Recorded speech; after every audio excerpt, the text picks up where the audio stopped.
Hi Lachu ചേച്ചി.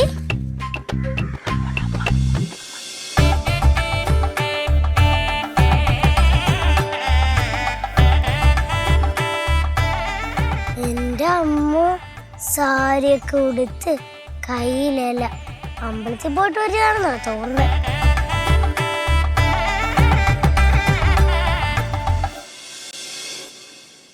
നല്ല ഭംഗിയുണ്ടല്ലേ? അത് അമ്മൂമ്മയുടെ സാരിയാ. ആ ചുമ്മാതല്ല ഇത്രയും ഭംഗി. അമ്മൂമ്മയുടെ സാരി അമ്മൂമ്മക്ക് കണ്ടിട്ട് മനസ്സിലായില്ല. നല്ല ഭംഗിയുണ്ട് ചേച്ചി. താങ്ക്സ്. നീ എന്ത് രാവിലെ അമ്പലത്തിൽ പോയോ? ആ ഞാൻ വെളുപ്പിന് 4 മണിക്ക് എണീറ്റ് എന്നിട്ട് 5:30 നിർമ്മാലയം തൊഴാൻ പോയി. ഓ എനിക്ക് വയ്യ. ഏതമ്പലത്തിലാ പോയെ? ഇവിടുത്തെ ഈ ബാലഭദ്രകാളിയുടെ അമ്പലമില്ലേ, അവിടെയും കയറി പിന്നെ അയ്യപ്പൻ അമ്പലത്തിലും പോയി. എടി കൊച്ച ഇരുട്ടല്ലായിരുന്നു അവിടെ? അതെ, അതിലല്ലേ ഫോണില് ടോർച്ച്. അല്ല ഞാനൊരു സംശയം ചോദിച്ചോട്ടെ, ഇതൊന്നും അത്ര പതിവില്ലാത്തതാണല്ലോ. വെളുപ്പിനെ 4 മണിക്ക് എഴുന്നേക്കുന്നു, അമ്പലത്തിൽ പോകുന്ന എന്താ കാര്യം? അങ്ങനെ പ്രത്യേകിച്ച് ഇന്ന കാര്യമൊന്നുമില്ല. ഈ ചില ദിവസങ്ങളൊക്കെ രാവിലെ ഇടിക്കുമ്പോൾ നമുക്കൊരു സന്തോഷം, അമ്പലത്തിൽ പോകാനൊക്കെ തോന്നുമല്ലോ. അങ്ങനെ തോന്നി പോയി. രാവിലെ ഭഗവതി നേരിട്ട് പ്രത്യക്ഷപ്പെട്ടിരിക്കുന്നു. അല്ലടാ ഭദ്രകാളി, നിന്നെ ഞാൻ നോട്ട് ഇട്ട് വെച്ചേട്ടോ, ഒന്ന് സൂക്ഷിച്ചോ. എന്തിനാണ് രാവിലെ വലിയ കാര്യത്തി വേഷവിധാനങ്ങളൊക്കെ ആയിട്ട്? എന്തെങ്കിലും പരിപാടി ഉണ്ടാവും, അതുകൊണ്ടായിരിക്കുമല്ലോ ഈ പ്രച്ഛന്ന വേഷം. പ്രച്ഛന്ന വേഷോ? എന്ത് പ്രച്ഛന്ന വേഷം? എങ്ങനെയാ ചേച്ചി രാവിലെ സാരി ഇങ്ങനെ ഉടുത്ത്? ഇടി പണ്ട് അംഗനവാടിയിൽ എങ്ങാണ്ട പൊക്കോണ്ടിരുന്ന സമയത്ത് സാരി ഉടുക്കാൻ പഠിച്ചാണ്. അതിന് 2 കയ്യാള് വേണമായിരുന്നു. ഇന്ന് രാവിലെ എന്തോ ഉറക്കപ്പിച്ചിൽ ഉടുത്തോണ്ട് പോയത്. കൊടുത്തതിൽ എന്താ കുഴപ്പം? നല്ല വൃത്തിക്ക് കൊടുത്തിട്ടില്ലേ? നല്ല വൃത്തി കൊടുത്തിട്ടുണ്ട്. പിന്നെ ഇന്ന് സിദ്ധു വീഡിയോ കോൾ ചെയ്യാന്ന് പറഞ്ഞു, അതാ.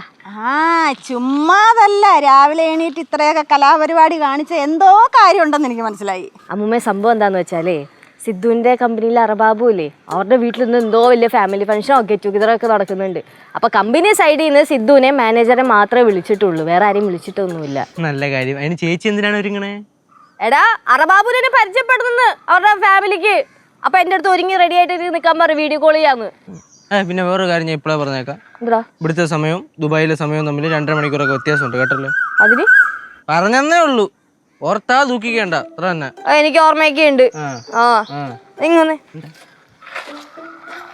സാരി ഒന്ന് പിടിച്ചിട്ടേ. പ്രസാദം തരാല്ലേ വിളിച്ച? ഇതേ ഈ മടങ്ങി കിടക്കണം.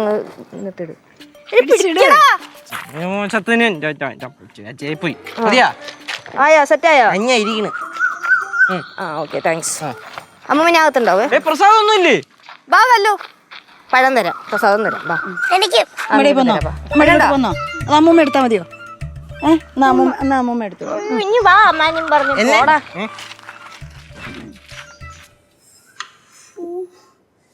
எங்கதான் வச்சாங்க புரியவே மாட்டேங்கிறது. எங்க எல்லாம் தேடுறதுனோ?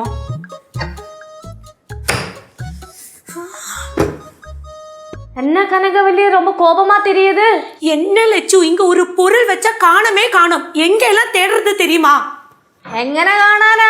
അമ്മൂമ്മയും കൂടെ അടുക്കളയിൽ കയറി പെരുമാറി കഴിഞ്ഞാ പിന്നെ ഒരു ഭാഗം ഇവിടെ കാണൂല. எவ்வளவுதான் தேடுறது?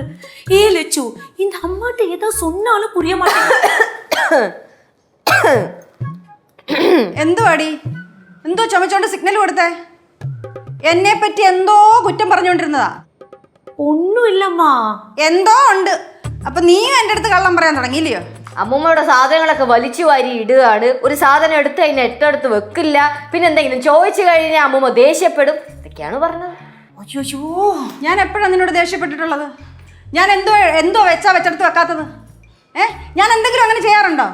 അതെന്താ കനവ അങ്ങനൊക്കെ പറയുന്നത്? அம்மா சும்மா அம்மா, நான் கடுகு எங்க கேட்டேன் அவ்வளவுதான். அதுக்கு தான் இவ்ளோ பில்டப்ல கையில இருந்து போட்டு சொல்றா. ഫ്ലവേഴ്സ് സ്മാർട്ട് ഷോ ശനി ഞായർ ദിവസങ്ങളിൽ രാത്രി 9:30 ഫ്ലവേഴ്സിൽ.